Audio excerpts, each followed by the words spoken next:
क्या आप जानते हैं कि भारतीय संविधान में कुछ ऐसे ब्रह्मास्त्र हैं जिनको इतिहास में कभी नहीं चलाया गया।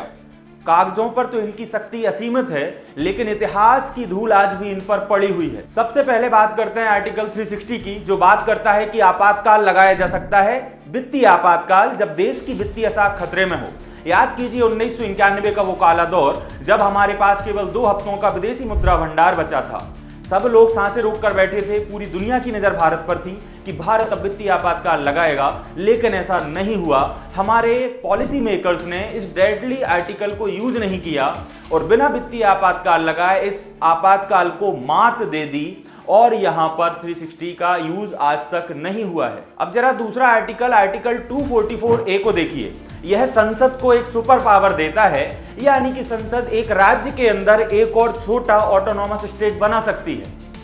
इसे 1969 में खास तौर पर असम के पहाड़ी हिस्सों के लिए बनाया गया था।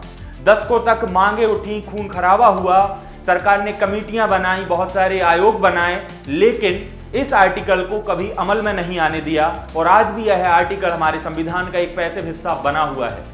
यूपीएससी के लिए यह सिर्फ कोई आर्टिकल नहीं है, बल्कि हमारे लिए यह एसिमेट्रिक फेडरलिज्म का एक एग्जाम्पल है। सवाल ये नहीं कि इनको आज तक यूज क्यों नहीं किया गया, सवाल यह है कि इनका उपयोग किए बिना भी भारत का लोकतंत्र इतना मजबूत कैसे बना हुआ है।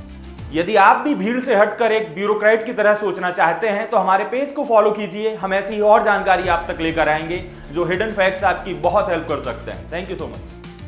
आपके कलेक्टर बनने का सपना अब होगा पूरा। जुड़े हैं जिलाज IAS से, ज्वाइन करें MPPSC प्री टारगेट बैच। नीचे दिए गए नंबर पर अभी करें मैसेज।